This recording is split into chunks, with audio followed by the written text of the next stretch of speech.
सभी को मेरी आवाज़ आ रही है?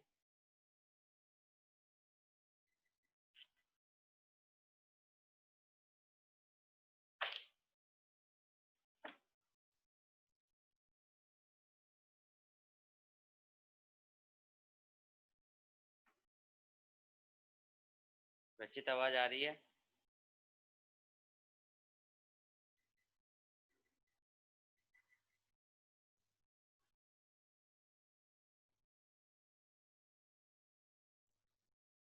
Hello. Good evening sir. Good evening, good evening. आवाज़ आ रही है आप लोगों को? Yes sir. ओके, तो लास्ट क्लास में हम लोगों ने पढ़ा था कि lens maker formula by convex lens. मैंने ये पढ़वाया था, हम लोगों ने पढ़ा था बेसिकली, जिसके अंदर हमने निकाला था 1/f is equal to mu minus 1 into में 1/r1 माइनस 1/r2। ये फॉर्मूला हमने डिराइव किया था और मैंने कहा था कि यही लेंस फॉर्मूला आपको कॉनकेव लेंस के लिए भी निकालना है। लेंस मेकर फॉर्मूला आपको कॉनकेव लेंस के लिए भी निकालना है। जो फॉर्मूला है वो सेम आएगा, बस थोड़ी डायग्राम और डेरिवेशन अलग हो जाएगी। ये मैंने चीज़ें आपको समझाई थी। ओके, तो लास्ट क्लास में जो हमने डेरिवेशन करी थी उससे किसी को कुछ रिलेटेड पूछना हो तो पूछ सकता है।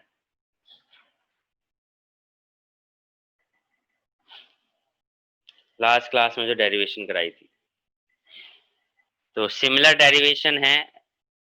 जो डेरिवेशन आपने वहाँ करी वही डेरिवेशन कॉनकेव के लिए सिमिलर करनी है। ठीक है, जस्ट डायग्राम का चेंज है। तो आज हम लिखेंगे lens maker formula for double concave lens. ठीक है, इसका डायग्राम मैं बनवा दे रहा हूँ आज।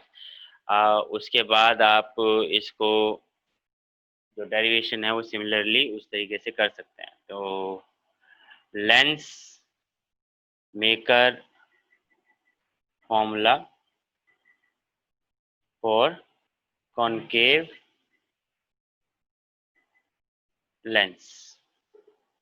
ठीक है, कॉनकेव लेंस के लिए। तो कॉनकेव लेंस के लिए जब आप करोगे तो सिंपल सी बात है, आपको एक कॉनकेव लेंस चाहिए और वही चीज़ मतलब कि जो आपने कॉनकेव रिफ्रैक्टिंग सरफेस पे सीखा है। जो हमने lens maker formula for convex lens के लिए किया है, तो वहाँ पे यूज़ क्या हुआ? वहाँ पे यूज़ वही हुआ जो चीज़ हमने कॉन्वेक्स रिफ्रैक्टिंग सरफेस में सीखा था। वही चीज़ आपको अब कॉनकेव रिफ्रैक्टिंग सरफेस में जो आपने सीखी उसी चीज़ को अप्लाई करना है। जिस तरीके से वहाँ पे आपने किया वैसे ही यहाँ पे करना है। जस्ट थोड़ा सा कि है कि दोनों सरफेस एक साथ कंबाइंड वे में हो जाएंगे। ठीक है, ये चीज़ आपको ध्यान रखनी है। तो आपके पास प्रिंसिपल एक्सिस और ये आपका हो जाएगा कॉनकेव लेंस। ठीक है, तो इसको हमने ओ डैश सेलेक्ट किया था। यहाँ पे आप जो सरफेस है वो एक्स ए वाई मान सकते हैं और इसको X dash B Y dash मान सकते हैं। लास्ट डायग्राम में अगर हमने ए भी लिया था तो ए और बी दो सरफेस लिए थे, तो उसी तरीके से यहाँ पे ले सकते हैं। नाउ केस ये हो गया कि आपको ऑब्जेक्ट रखना है और उसके बेस पे दो सरफेस में दो रिफ्रैक्टिंग सरफेस आप बनाओगे।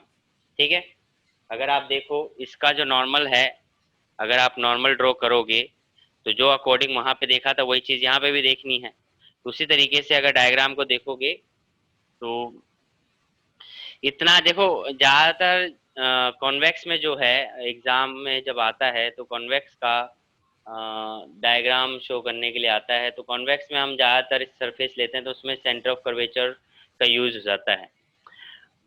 इसमें जब हम डायग्राम को देखें और डेरिवेशन को देखें तो डायग्राम के बेस पे डेरिवेशन में हमने कुछ यूज़ नहीं किया है। डायग्राम के बेस पे हमने बस ये समझा है कि यहाँ पे दो रिफ्रैक्टिंग सरफेस वाला केस हो रहा है, तो इसलिए हमने वो पीछे जो दो इक्वेशंस यूज़ करी थी उनको यूज़ कर लिया, जो डिराइव करी थी वो यूज़ कर लिया, डायरेक्ट यूज़ कर लिया है। तो डायग्राम का बस ये है कि आपको फिगर बनाना आना चाहिए। तो ये चीज आप देखो, यहाँ पे आपने ऑब्जेक्ट रखा, रे गई, रिफ्रैक्ट हुई, थोड़ा सा इसको थोड़ा डाउनवर्ड लेके जाना, रे गई, बेंड हुई पीछे की साइड, ठीक है, क्या हुई पीछे के साइड, ये आपका बना आई डैश, और दोबारा बेंड हो गई जो यहां से हो गई,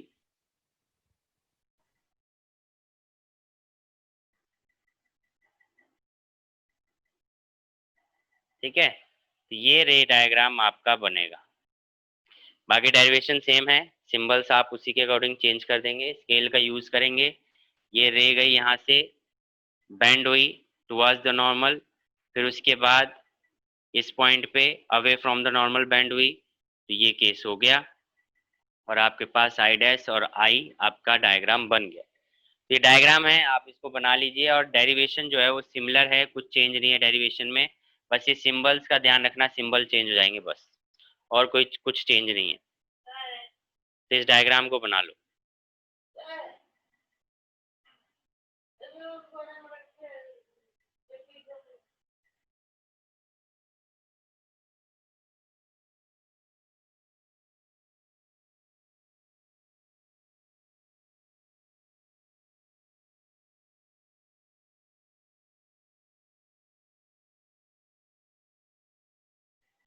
ये हो गया ऑब्जेक्ट, ये हो गया इंटरमीडिएट इमेज, और ये हो गया फाइनल इमेज।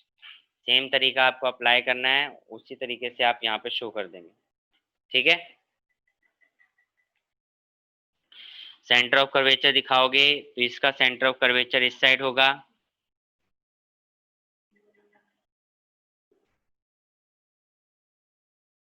तो यहाँ पे सेंटर ऑफ कर्वेचर हो सकता है R1 और R2 ले सकते हो।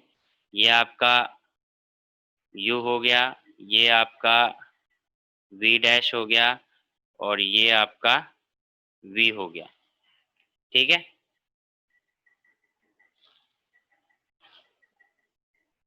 इसका सेंटर ऑफ कर्वेचर अगर आप बनाते हो, ये हो गया C2, और इसका सेंटर ऑफ कर्वेचर आप बनाते हो,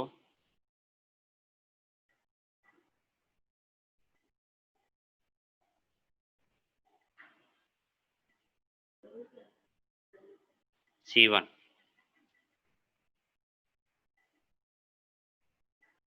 मैंने C1 और C2 को बाद में दिखाया है, ताकि आपको क्लियर रहे कि आई डैश और आई कहाँ पे बन रहा है। तो इस तरीके से C1 और C2 बनेगा।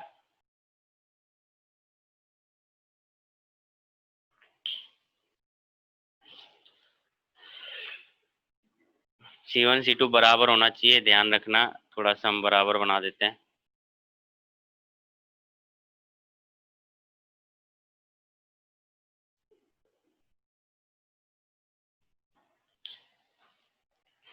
तो ये डायग्राम है, डेरिवेशन सिमिलर है, कुछ चेंज नहीं होगा, जस्ट सिंबल का ध्यान रखना। जैसे कि पीछे की डेरिवेशन में जब सिंबल आपने सरफेस लिया होगा ए बी सी, तो यहाँ पे आप सरफेस बोलेंगे एक्स, फर्स्ट रिफ्रैक्टिंग सरफेस के लिए आप बोलोगे एक्स ए वाई, फिर जब सेकेंड रिफ्रैक्टिंग सरफेस बोलोगे तो आप बोलोगे X dash B Y dash. इस तरीके से बस सिंबल को आपको ध्यान रखना, बाकी चीजें सेम। किसी को डाउट इससे रिलेटेड अगर समझ में आ गया है तो यस सर डन सर कह दीजिए, फिर हम आगे कंटिन्यू करें।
कशिश लेट आ रहे हो?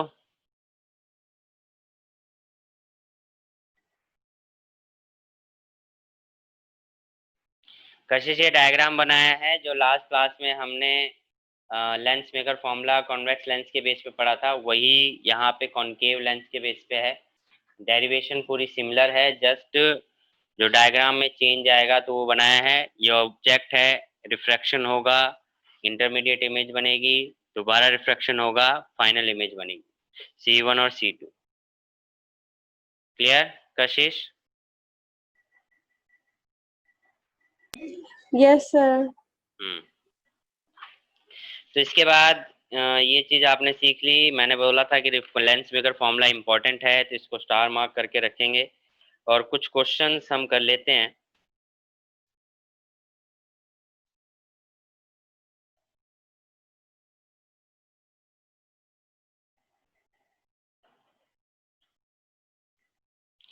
The radius of curvature of each face of biconcave lens made of glass of refractive index 1.5 is 30 centimeter. The radius of curvature of each face of the biconcave lens, तो कौन सा lens है? Concave lens है, biconcave यानी दोनों side से concave है। Made of glass of refractive index 1.5, यानी जो कॉनकेव लेंस है वो 1.5 रिफ्रैक्टिव इंडेक्स है, और रेडियस क्या दे रखा है दोनों साइड का, यानी R1 और R2 is 30 centimetre and 30 centimetre.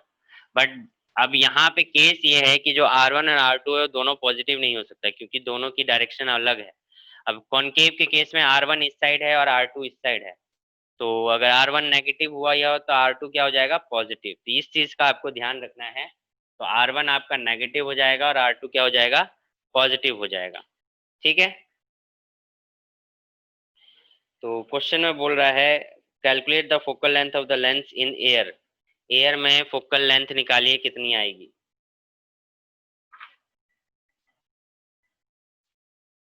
बताइए। फॉर्मूला आपको पता है, क्या फॉर्मूला है? 1/f। चलो एक करके दिखा देते हैं। 1/f is equal to mu minus 1/r1 minus 1/r2। Focal length निकालने के लिए बोला है। तो ये आप बोलोगे सर आप फोकल लेंथ निकालने का तो एक और फॉर्मूला हमने लेंस के लिए पढ़ा है, that is 1/f is equal to 1/v minus 1/u। तो इसमें कैसे करेंगे? देखो क्वेश्चन में बोला होगा by concave, by convex, question में बोला होगा दोनों साइड की रेडियस के बारे में बात की होगी, रिफ्रैक्टिव इंडेक्स गिवन होगा, तो ऐसे केस में हमेशा लेंस मेकर फॉर्मूला ही अप्लाई करना।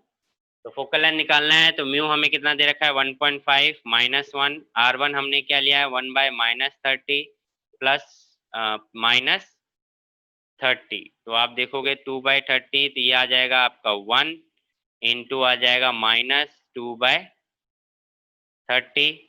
तो ये कितना हो जाएगा? 1/15 माइनस का 1/f, तो f इज इक्वल टू हो गया 15 सेंटीमीटर माइनस का। ठीक है, तो ये फोकल लेंथ आ गई किसकी? कॉनकेव, बायो कॉनकेव लेंस की। सर 1.5 माइनस 1 लिखा है ना? 1.5 आएगा, हाँ ये 1.5 आएगा, ध्यान ये 1.5। तो अगेन ये 30 रहेगा, तो हो जाएगा, तो 30 रहेगा, 30 centimetre minus 30 centimetre.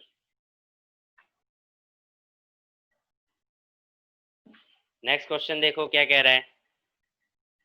The radii of curvature of faces of double convex lens are 10 centimeter and 15 centimeter। इसका आंसर आप जल्दी से निकाल के देंगे। देखो मेरे को सॉल्व करने में ज़्यादा टाइम लगा नहीं है, तो आप भी जल्दी सॉल्व करने में टाइम लगाएंगे नहीं। The radii of curvature of faces of double convex lens are 10 centimeter and 15 centimeter. If focal length is 12 centimeter, focal length is 12 centimeter, what is the refractive index of glass? यानी कि mu निकालना है इस बार। तो mu calculate करना है, simple सी बात है, आपको म्यू निकालना है। रेडाई के बारे में दिया है, रेडियस के बारे में बोल रखा है 10 सेंटीमीटर एंड 15 सेंटीमीटर। तो R1 हो गया 10 सेंटीमीटर और R2 हो गया 15 सेंटीमीटर। कौन सा लेंस है? कॉन्वेक्स लेंस है। कॉन्वेक्स लेंस अगर आप देखो तो अपोजिट साइड जाता है, दैट मीन्स इसका रिवर्स केस है। तो R2 क्या हो जाएगा? नेगेटिव, और R1 क्या हो जाएगा? पॉजिटिव। ठीक है, और फोकल लेंथ क्या गिवन है आपको? फोकल लेंथ गिवन है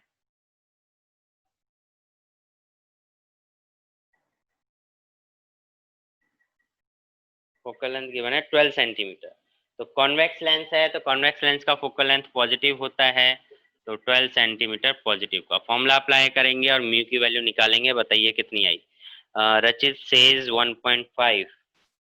ओके, एनी अदर आंसर्स?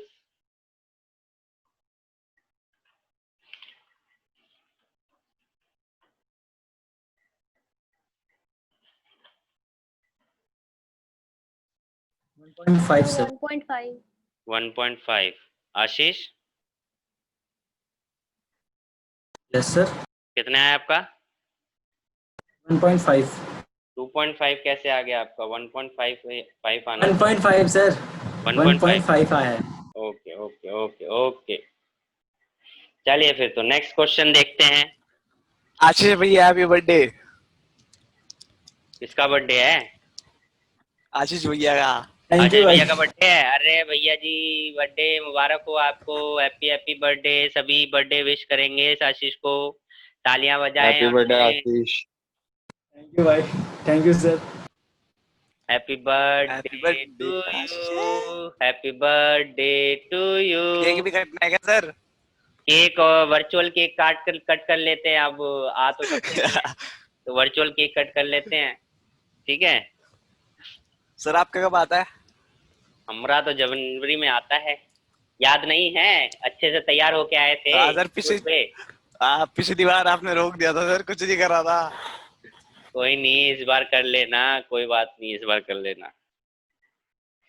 इस बार अगर इंस्टीट्यूट खुल गया तो कर लेना ओके भैया। सर। इंस्टीट्यूट के तो दर्शन ही दिए हुए साल भर हो जाएंगे। चलो, happy birthday Ashish.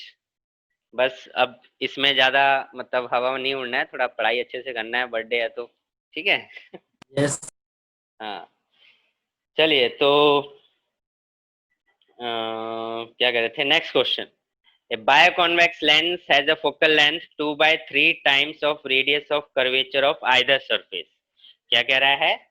A bioconvex lens has a focal length 2 by 3 times of radius of curvature of either surface। ठीक है, that means क्या कह दिया उसने, जो फोकल लेंथ है, जो फोकल लेंथ है वो 2/3 टाइम्स है आइदर सरफेस रेडियस। तो रेडियस तो सेम ही होता है दोनों साइड का, बस प्लस और माइनस का केस हो जाता है, ये बोला उसने। 2/3 times the radius of curvature of either surface. Calculate the refractive index of lens material. तो रिफ्रैक्टिव इंडेक्स कैलकुलेट करना है, बताइए। चलिए, अब तो ये थोड़ा सा कॉम्प्लिकेट हो गया है भैया जी।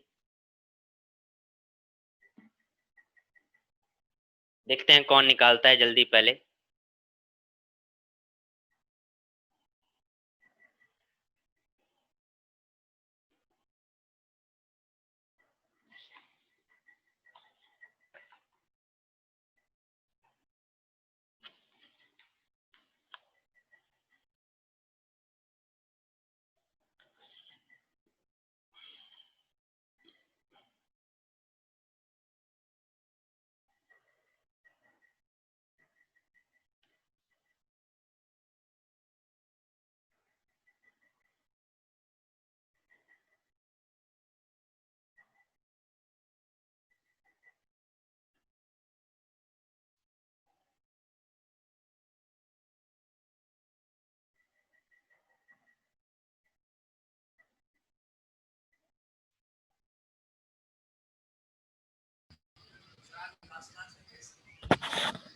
सर आज लास्ट क्लास है इसकी, किसकी?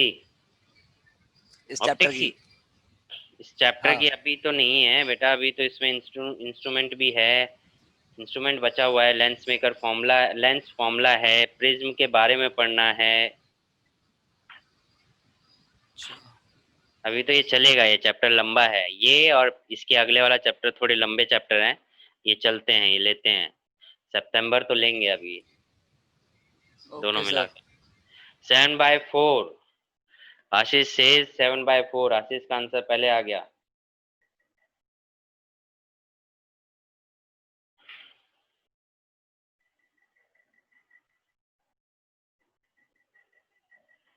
और किसी का answer? Sir, 1.75. 1 point 1.75. 1.75. Okay. Sonia says 1.75. ये क्या कर रहे हो आशीष? अब 1.1/4 कर दिया आपने। एक आंसर बोलो। Sir sir 1/4। 1/4। अच्छा, खुद के ऊपर कॉन्फिडेंट ही नहीं है बिल्कुल। देखिए क्या कह रहे हो, कह रहे हैं bio convex lens. Bio convex lens का मतलब फोकल पॉजिटिव हो गया। म्यू हमें निकालना है 1/r। r ले लिया तो फोकल लेंथ कॉन्वेक्स लेंस में r1 क्या होता है? r1 होता है पॉजिटिव, तो पॉजिटिव r ले लेते हैं। और r2 होता है नेगेटिव, तो नेगेटिव r ले लेते हैं। तो r1 माइनस r2 होता है। सॉल्व करेंगे तो 1/f is equal to f की जगह क्या रख लेंगे? 2/3r। तो 2/3r करोगे तो ये हो जाएगा ये, सॉरी 2/3r है तो ये हो जाएगा। ठीक है, म्यू -1 और 1/r1 यानी r minus minus plus r, तो ये हो जाएगा म्यू -1 इंटू में 2/r, तो 3/2r। तो r से r कैंसिल, 2 से 2 नहीं कैंसिल। ठीक है, तो r से r कैंसिल हो गया। r से r कैंसिल हो गया, हमें क्या निकालना? म्यू। तो 2 नीचे आएगा तो क्या हो जाएगा? 3/4 इज इक्वल टू म्यू -1। तो म्यू इज इक्वल टू क्या आ गया? 3/4 प्लस 1 यानी कि 7/4 यानी कि 1.75। क्यों आशीष जी, अपने ऊपर कॉन्फिडेंट नहीं हो? सर वो साइन की वजह से मैंने चेंज कर। साइन की वजह से कॉन्फिडेंट रहा करो भैया अपने ऊपर। चलिए जी, बाकियों का आंसर समझ में आया? जिसने नहीं सॉल्व किया जल्दी जल्दी सॉल्व करेंगे, आदत डालिए जल्दी जल्दी सॉल्व करने की। सब कुछ तो खुल ही गया है, बस एक इंस्टीट्यूट रह गया है, इंस्टीट्यूट भी खोल ही देंगे।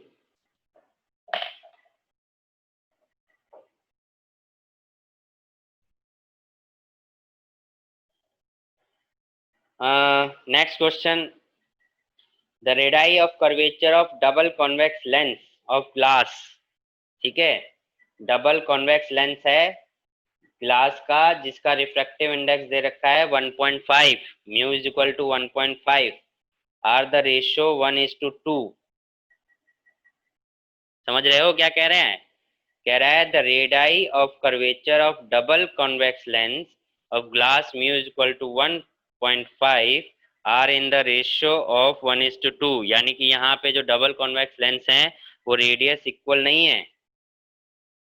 ठीक है, रेडियस इक्वल नहीं है। अगर मतलब r1/r2 का रेशियो निकालोगे तो क्या आएगा? r1/r2 का रेशियो क्या आएगा? 1:2। तो वो बोल रहा है यहाँ पे, तो कह रहा है कि यानी कि जो R2 है वो R1 का डबल है, कहने का मतलब ये हुआ। ठीक है, R1 जो है वो R2 का क्या है? डबल है। तो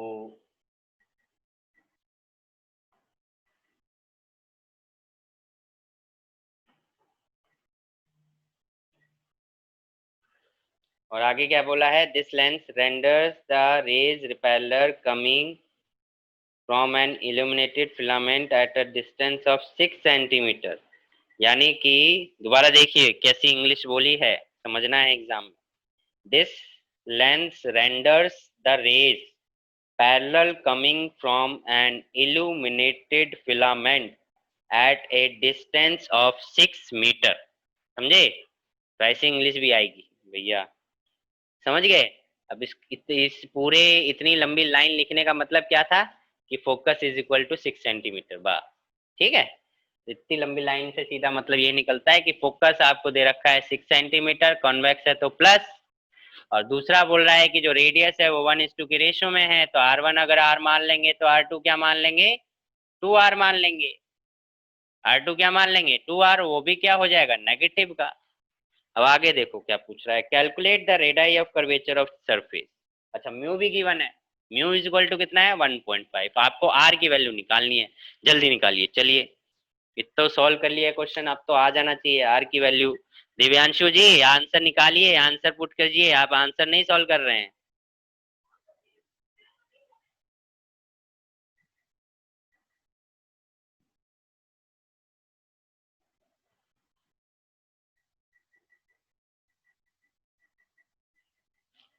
आशीष सेज 1/8 सेंटीमीटर। 1/8 तो बहुत कम हो जाएगा यार, तो कम नहीं है, इतना नहीं है।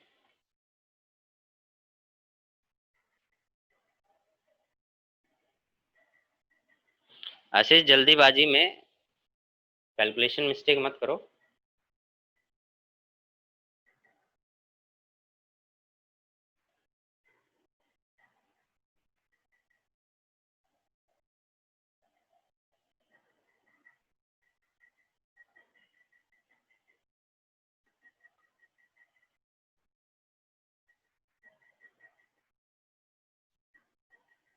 सर मैंने चेक कर लिया, मेरा 1.1/8 ही आ रहा है।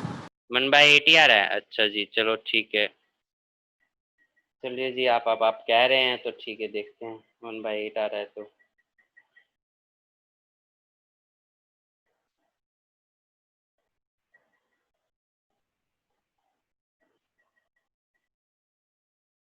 और कोई, जल्दी जल्दी। सोनिया, समीर, चंचल, हाँ बोलो। 3 सर, R1 आ रहा है 4.5 और जो R2 आएगा नेगेटिव में होगा इसका डबल, तो -9.0। ओके, और चंचल ने बोला 3। ओके, और कोई कुछ आंसर देना चाहता हो? रचित जी कहाँ हैं? नहीं सर। यहीं पर हो तो सॉल्व क्यों नहीं कर रहे हो? कशिश,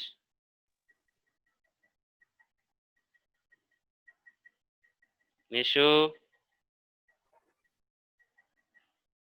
कशिश आंसर नहीं आ रहा?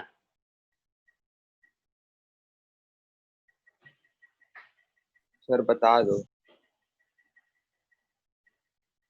चलिए देखिए, इतना टाइम नहीं लगना चाहिए। फॉर्मूला है, डायरेक्ट फॉर्मूला अप्लाई करेंगे। 1/f is equal to mu minus 1 minus 1/r2। तो जो सोनिया का आंसर था बिल्कुल सही था।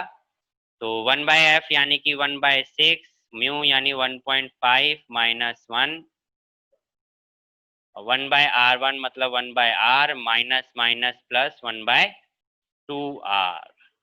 ठीक है, तो ऊपर कितना आ जाएगा 3r और नीचे क्या आ जाएगा एलसीएम 2r²। तो 1/6 इज इक्वल टू 0.5 और एलसीएम लेके इसका मतलब बिना एलसीएम के भी सॉल्व करोगे तो ऊपर आ जाएगा 3r और नीचे आ जाएगा कितना 2r²। एक r से एक r कैंसिल हुआ तो बच्चा कितना 0.6। तो इसको r ऊपर ले जाओगे तो मतलब इस तरीके से लिख सकते हो 1.6 0.5 इंटू 3/2r। आपको r निकालना है तो r ऊपर जाएगा और 6 ऊपर जाएगा, तो 0.5 इंटू 3 इंटू 6/2, तो 2 2 जा 3, 3 3 जा 9 और 9 का हाफ 4.5, यह आ गया 4.5। अब r की वैल्यू 4.5 सेंटीमीटर आया है। ठीक है, r की वैल्यू कितनी आई है 4.5 सेंटीमीटर आया है। तो अगर r 4.5 सेंटीमीटर है तो r2 तो आराम से पता चल गया है ना। r2 आराम से पता चल गया, r हो गया 4.5 सेंटीमीटर और इसका डबल क्या हो जाएगा -9 सेंटीमीटर। ठीक है, इजी सा था, कुछ था ही नहीं इसमें। तो इस तरीके से क्वेश्चन आपके आते हैं, आपको जरा ध्यान देना होता है। ठीक है, तो और क्वेश्चन, अच्छा मैंने इसके वो नहीं भेजे ना असाइनमेंट, चलो आज ही भेजता हूँ। 8 और 9 के यानी कि उसमें रे ऑप्टिक्स वेव ऑप्टिक्स भी इंक्लूड होगी, तो रे ऑप्टिक्स की कुछ आप कर लोगे। चलिए, तो यहाँ तक किसी को कोई डाउट है तो पूछिए। सर 9/2 आया था तो क्यों नहीं बोला था अपने दिव्यांशु जी? 9/2 आया तो 9/2 भी तो 4.5 ही होता है, क्यों नहीं बोले? कॉन्फिडेंट लेके आओ, आपको बोलना है। चलो इस टाइप का क्वेश्चन कर लेते हैं, ये जरूर आ सकता है।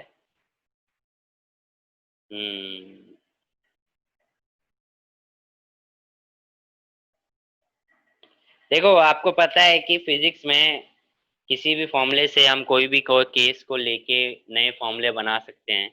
बस आपको बेसिक फॉर्मूला पता होना चाहिए। तो बेसिक फॉर्मूला मतलब सॉल्व करते हुए, इसका यूज करते हुए जब नया फॉर्मूला बनता है, या तो आप उसको डिराइव करो या एग्जाम में डायरेक्ट अप्लाई भी कर सकते हो। ठीक है, बस आपको फॉर्मूला पता होना चाहिए। तो जैसे कि ये क्वेश्चन है, इसको हम देखते हैं। If the refractive index from air to glass, अब यहाँ एयर टू ग्लास की बात हो रही है, डायरेक्ट बात नहीं हो रही।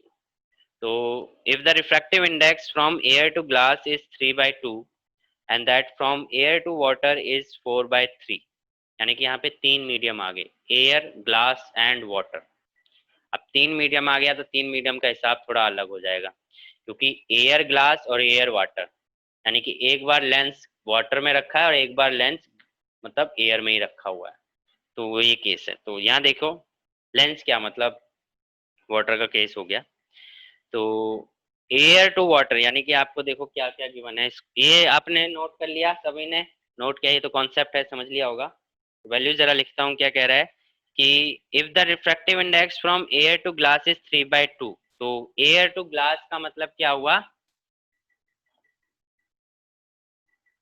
यानी एयर टू ग्लास का मतलब क्या होता है कि ग्लास का रिफ्रैक्टिव इंडेक्स एयर के रिस्पेक्ट में। ठीक है, एयर टू ग्लास का मतलब क्या हुआ, ग्लास का रिफ्रैक्टिव इंडेक्स एयर के रिस्पेक्ट में दे रखा है 3/2। इस तरीके से ध्यान रखना, क्योंकि रे जो है वो एयर टू ग्लास का मतलब क्या हुआ कि रे जो है एयर से ग्लास में आ रही है, तो ग्लास जो है उसका रिफ्रैक्टिव इंडेक्स दे दिया एयर के रिस्पेक्ट। फिर दूसरा कह रहा है that from air to water is 4/3, तो एयर टू वाटर का मतलब क्या हुआ कि वाटर का एयर के रिस्पेक्ट में, तो W एयर के रिस्पेक्ट में कितना दे दिया 4/3, कितना दे दिया 4/3। Find the ratio of focal length of glass lens in water and in air. ठीक है, तो फोकल लेंथ का रेशियो निकालना है वाटर में और एयर में, आपको वैल्यू निकालनी है। ठीक है, तो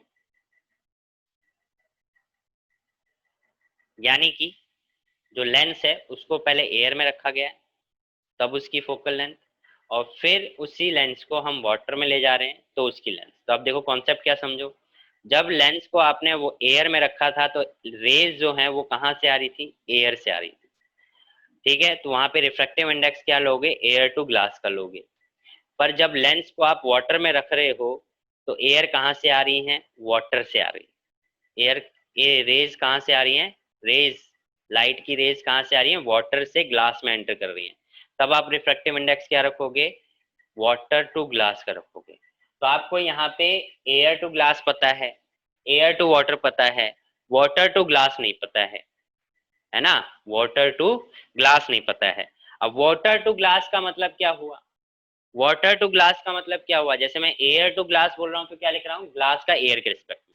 एयर टू वाटर कह रहा हूँ तो इसका मतलब क्या हुआ, वाटर का एयर के रिस्पेक्ट में।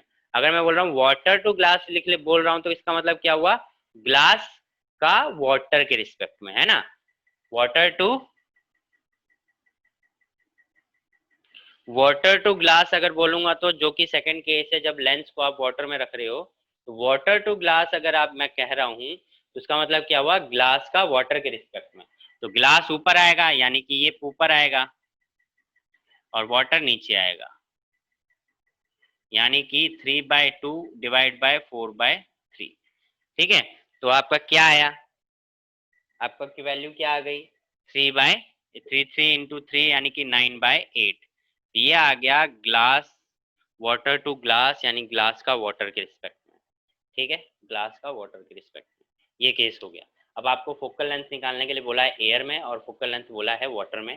तो देखो फॉर्मूला जो है यही फॉर्मूला आप बनाओगे, तो फॉर्मूला कैसे बनाओगे, अभी तक हम बहुत सिंपल वे में लेके चल रहे थे, अब लेंस का क्या, लेंस मेकर फॉर्मूला कैसे हम देख रहे हैं। तो पहले हमें एयर और वाटर क्या बोला है, find the focal length of glass lens in water and air, water and, तो या वाटर में भी चाहिए और एयर में भी चाहिए। तो मान लो आपको फोकल लेंथ चाहिए वाटर में, तो वाटर में तो जो ग्लास लेंस है उसमें रेज कहाँ से आएंगी, वाटर से आएंगी। तो रिफ्रैक्टिव इंडेक्स कहाँ से लोगे, वाटर का लोगे, ग्लास का वाटर के रिस्पेक्ट में लोगे, -1। ठीक है, 1/R1 -1/R2। ठीक है, उसके बाद देखो क्या कहोगे, उसके बाद अगर आप बात करोगे एयर में निकालना है तो एयर की बात होगी, तो एयर मतलब जो ग्लास में रेज आएंगी वो कहाँ से आएंगी, एयर से आएंगी। तो रिफ्रैक्टिव इंडेक्स क्या लोगे ग्लास का एयर के रिस्पेक्ट में, तो 1/R1 माइनस 1/R2। ठीक है, इक्वेशन 1 इक्वेशन 2। यहाँ तक बात किसी को ना समझ में आई तो पूछिए, क्लास डिस्कनेक्ट वाले होने वाली है, रिकनेक्ट कर लीजिए। यहाँ तक कोई डाउट हुआ बताइए, किसी को कोई डाउट, कोई पॉइंट ना समझ में आया हो, दोबारा समझना हो, एनी पॉइंट। ये समझना जरूरी है कि एयर टू ग्लास का मतलब क्या है, वाटर टू ग्लास का मतलब क्या है, एयर टू वाटर का मतलब क्या है, इसको समझना जरूरी है। तो किसी को कोई बात नहीं समझ में आई हो, सबको अगर आ गई है तो एक बार yes sir, done sir, clear sir एक बार बोल दें यस ताकि सर। मैं आगे बढ़ सकूं। Yes sir. ठीक है निशु, ये बात समझ में आ गई आपको?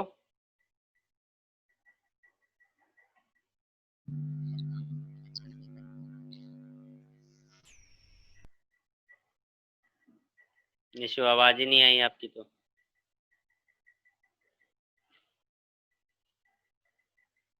चलो ठीक है, समझ में आ गई।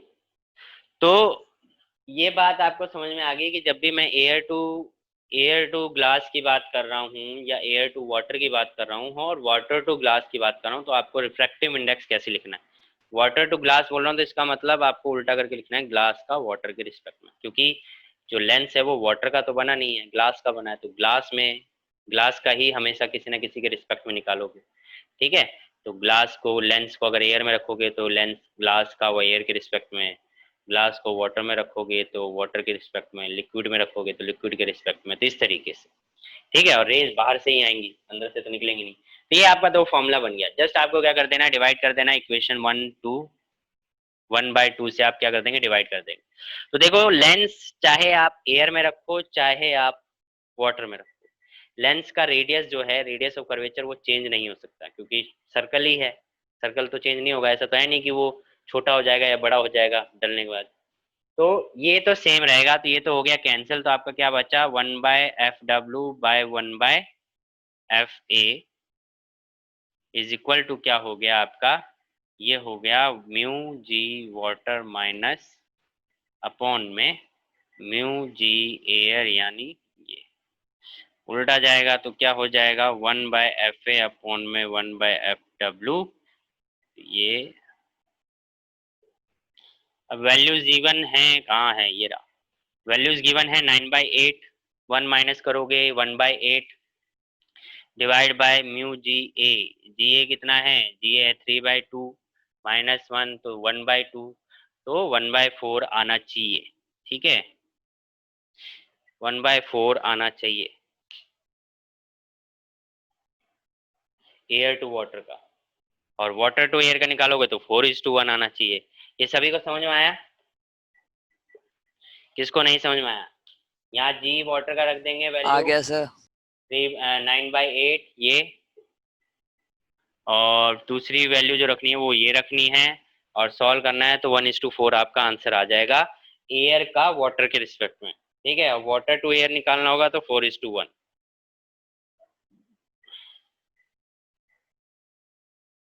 तो इस तरीके के क्वेश्चंस आपको करने होते हैं।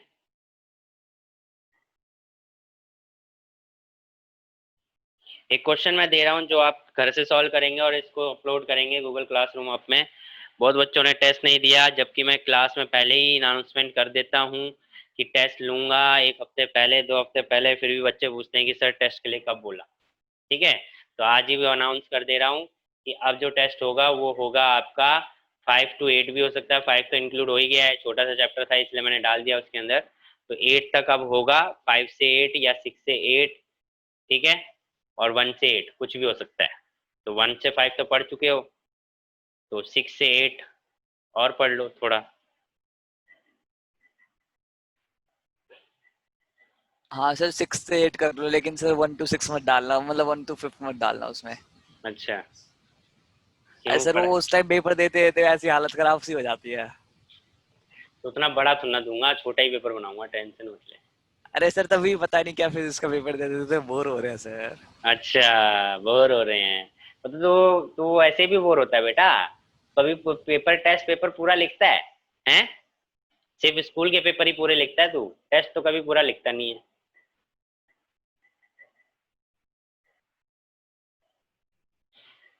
तो ये क्वेश्चन सर है, अब वो ऐसे डेरिवेशंस दे दे। ये क्वेश्चन जरा है होमवर्क के लिए, लिखेंगे जरा। अ double convex lens has a focal length of 25 centimetre. A double convex lens has a focal length of 25 centimeter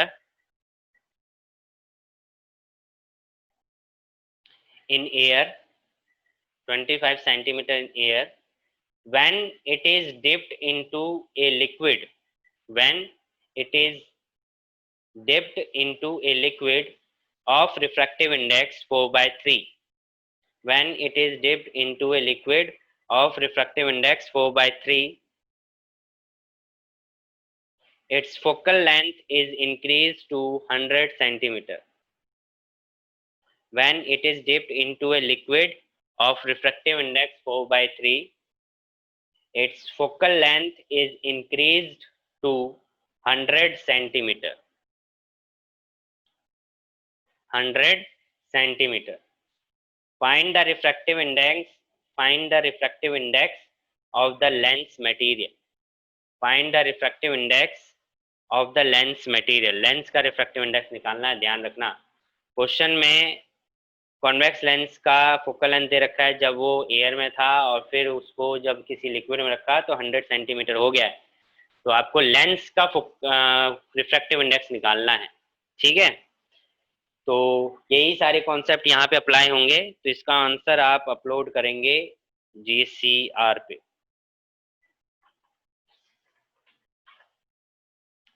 फिर आता है लेंस फॉर्मूला। क्या आता है? Lens formula. तो लेंस तो किस पे फॉर्मूले में अपलोड करना है? क्या करना है? GCR, गूगल क्लासरूम पे अपलोड करना है सर? Google classroom, GCR। अरे हम भी थोड़ा सा अब डिजिटल हो रहे हैं तो थोड़ा एब्रिविएशन यूज कर लेते हैं, ठीक है। Okay sir. हाँ, तुम ही थोड़े, हमें भी आता है थोड़ा सा। चलो, क्या कह रहा था मैं? हाँ, तो अभी क्या है कि आपने लेंस मेकर फॉर्मूला पढ़ा, जो कि मैंने बोला इंपॉर्टेंट है। आपने पीछे मिरर फॉर्मूला पढ़ा, 1/f is equal to 1/v plus 1/u।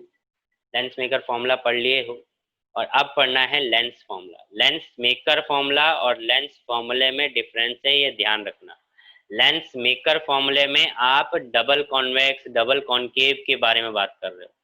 जब हम लेंस फॉर्मूला बोलते हैं तो वहाँ डबल ओवल की बात नहीं होती है, वहाँ अंडरस्टूड होता है कि जो लेंस है वो दोनों साइड से कॉनकेव और कॉन्वेक्स है, ठीक है। और दूसरा, वहाँ पे रिफ्रैक्टिव इंडेक्स का कोई रोल नहीं होता है, ठीक है। तो कॉनकेव, सॉरी, जब लेंस फॉर्मूला आप करेंगे तो उसमें 1/f is equal to 1/v minus 1/u आप करेंगे, ठीक है। तो ये चीज आपको करनी है, मतलब डिराइव करनी है। अब इसके लिए रे डायग्राम अच्छे से आने चाहिए, अच्छे से इन द सेंस कि आपको रियल और वर्चुअल वाले आने चाहिए। जरूरी नहीं कह रहा कि सारे ही आने चाहिए, बट अगर सारे लर्न रखोगे तो अच्छा रहेगा। बट आप सिर्फ इतना याद रखो कि जब ऑब्जेक्ट को कहाँ रखें कि रियल इमेज बनेगी, और ऑब्जेक्ट को कहाँ रखें कि वर्चुअल इमेज बनेगी। तो रियल और वर्चुअल का केस आप जरूर याद रखो। सिंपल सी बात है, वर्चुअल सिर्फ जो कॉनकेव लेंस है उसमें तो सिर्फ वर्चुअल इमेज ही बनती है। कॉन्वेक्स लेंस में आपका रियल और वर्चुअल दोनों इमेज बनती है। तो जो वर्चुअल है वो फोकस और पोल, ऑप्टिकल सेंटर जिसे कहते हैं, ऑप्टिकल सेंटर एंड फोकस के बीच में कहीं ऑब्जेक्ट को रखोगे तो वर्चुअल बनेगी, उसके अलावा कोई भी केस होगा तो रियल इमेज बनेगी, ठीक है। इस तरीके से याद रख लो। ऑब्जेक्ट को ऑप्टिकल सेंटर, लेंस का ऑप्टिकल सेंटर, कॉन्वेक्स लेंस के ऑप्टिकल सेंटर और फोकस के बीच में अगर आप रखते हो तो आपकी वर्चुअल इमेज बनती है लेंस की। और अगर उसके अलावा कोई भी ऑब्जेक्ट को कहीं भी रखोगे तो आपका रियल इमेज ही बनेगी, ठीक है। तो ये केसेस आपको याद रखने हैं। अब डेरिवेशन हमें करनी है सिमिलर तरीके से, जिस तरीके से आपने करी थी मिरर फॉर्मूला जो करी थी, मिरर फॉर्मूला जिस तरीके से करी थी उसी तरीके से लेंस फॉर्मूला करना है, उसी तरीके से ट्राइंगल लेना है, उसी तरीके से रेशो लेना है, उसी तरीके से इक्वल करना है, इक्वेट करना है और उसी तरीके से क्रॉस मल्टीप्लाई करके सॉल्व कर देना है। सेम तरीका है, बस आपको पता होना चाहिए ट्राइंगल कैसे होगा। तो एक हम करके देखते हैं छोटा सा, उसके बाद तो इजी हो जाएगा। ठीक है।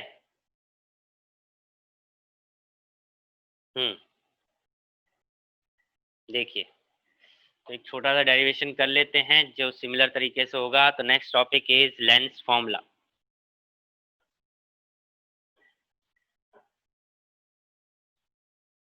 लेंस फॉर्मूला यानी कि 1/f is equal to 1/v minus 1/u। किसके लिए कर रहे हैं? कॉन्वेक्स लेंस के लिए। और कौन से के लिए? रियल इमेज के लिए। ठीक है। तो प्रिंसिपल एक्सिस स्केल होना चाहिए। Principal axis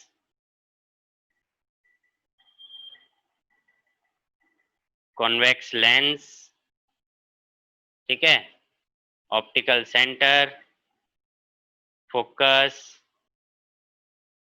focus, focus, focus. तो कॉन्वेक्स लेंस है तो ये f1 और ये f2। ठीक है। रियल के लिए कर रहे हैं तो रियल के लिए ऑब्जेक्ट को मैंने बोला कि फोकस और ऑप्टिकल सेंटर के बीच के अलावा कहीं भी रखोगे तो आपका जो रे है वो कहाँ से मतलब रियल इमेज बनाएगा। तो दो रे यहाँ पे ध्यान रखनी है, एक पैरेलल और एक ऑप्टिकल सेंटर वाला, बाकी सब आपके सारी डेरिवेशन हो जाएगी। ठीक है, यही दो रे याद रखनी है। एक पैरेलल गई, ये हो गया ए और बी, पैरेलल गई तो कहाँ जाएगी? फोकस पे। ठीक है, कहाँ जाएगी? फोकस पे। और दूसरा जो है वो जाएगी ऑप्टिकल सेंटर से, तो यहाँ पे आपकी इमेज बन जाएगी। ये हो गया ए डैश और ये हो गया बी डैश। ये ध्यान रखना, ये ओ है। ये आपका रे डायग्राम हो गया फॉर रियल इमेज। ठीक है, ये हो गया यू, ये हो गया वी और ये हो गया फोकस। ठीक है, इस तरीके से करना है। अब सिमिलर तरीके से आप क्या ले लोगे? ट्राइंगल ले लोगे और बता दोगे कि रेशियो क्या है, सेम है। तो एज हम ले देंगे ए बी ओ इज और ए डैश बी डैश ओ। ठीक है, ट्राइंगल देखो क्या क्या बनेंगे, ए बी ओ। अच्छा, एक नेमिंग यहाँ पे भी कर देना, जब यहाँ पे करोगे तो इसकी नेमिंग आप कर सकते हो एम। ठीक है, एम नेमिंग कर देना। तो एक ट्राइंगल ले लेंगे, पहले देखो इन ट्राइंगल एज, एज लिख दो, as triangle A B O and triangle A dash B dash O is are similar। क्या है? सिमिलर है।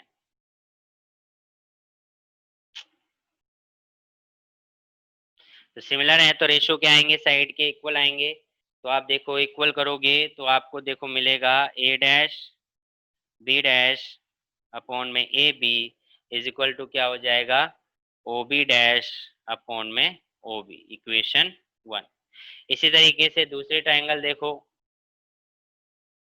मैंने बोला इन ट्राइंगल एज, ट्राइंगल आप देखो कौन सा हो सकता है? M O F one. ठीक है, एम ओ एफ वन। ठीक है, या एफ भी बोल सकते हो, एफ डैश, यहाँ एफ डैश ले सकते थे, हमने एफ वन लिखा हुआ है। तो एम ओ एफ वन अगर आप ट्राइंगल लोगे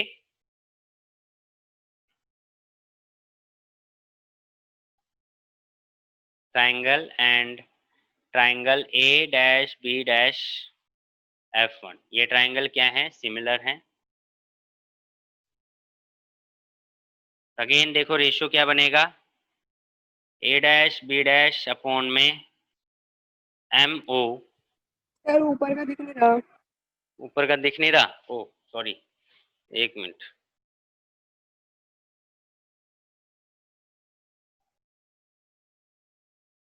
अब दिखेगा। तो triangle M O F one and triangle A dash B dash F one are similar. तो रेशियो अगर देखोगे तो A dash B dash upon में M O is equal to क्या मिल जाएगा? B dash F one upon में O F one.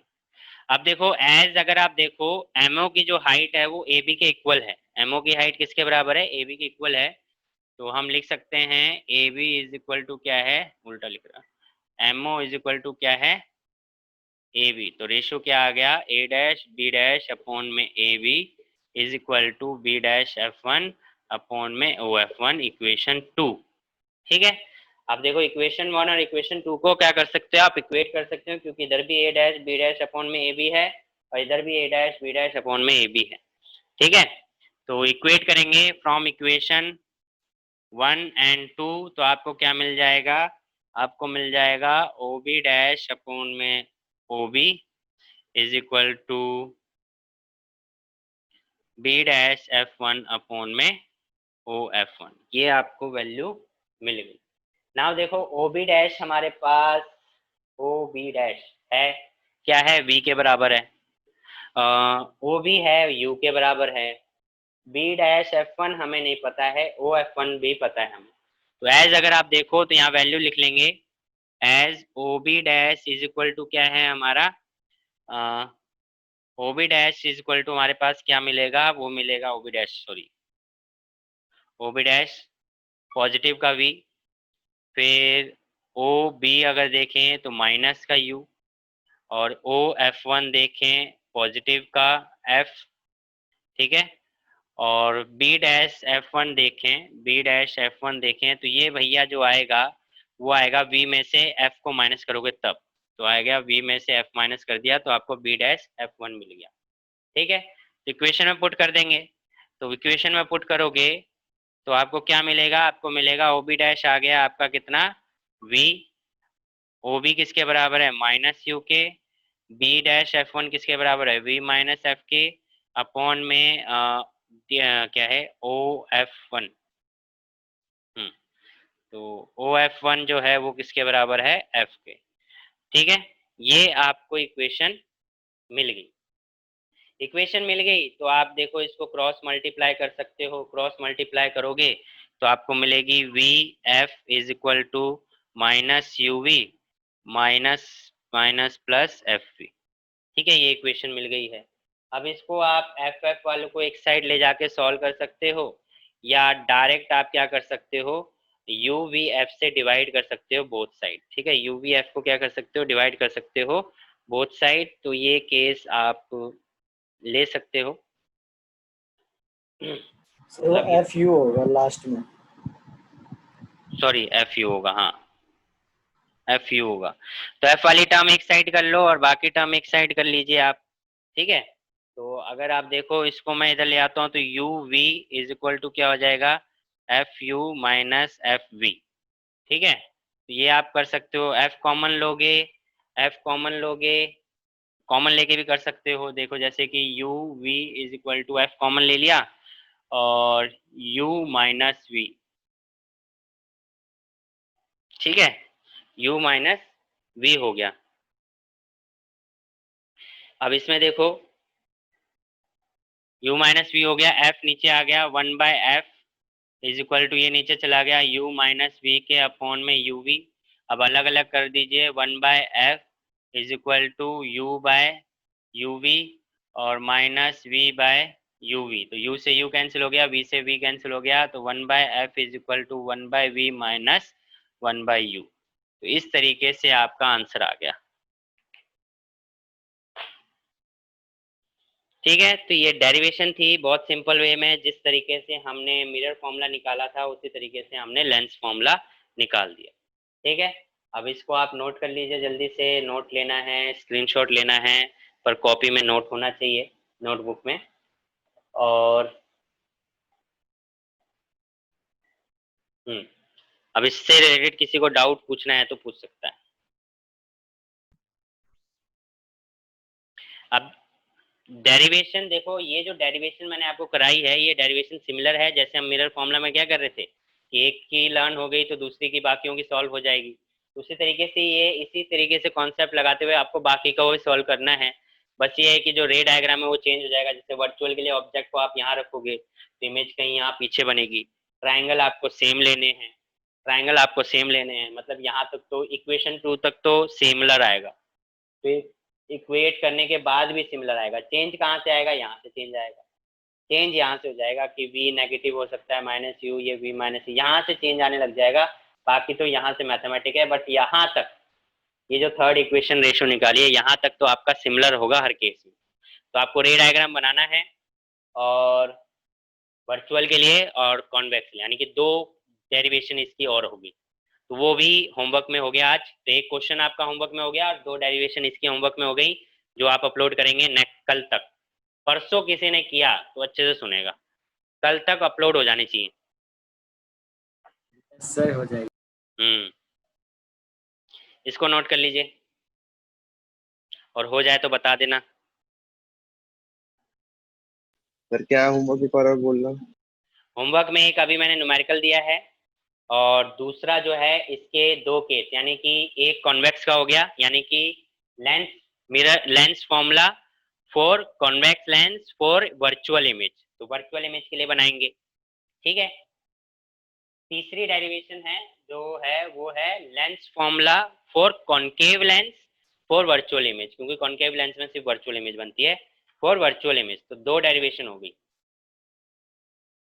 Last में फॉर्मूला यही आएगा, ध्यान रखना है कहीं इसमें चेंज कर दो।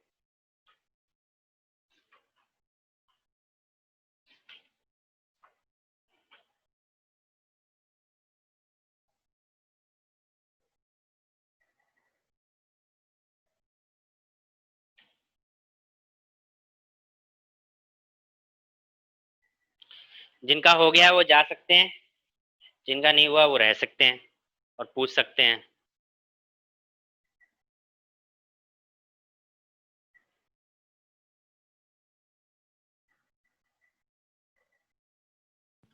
Good evening sir. Good evening.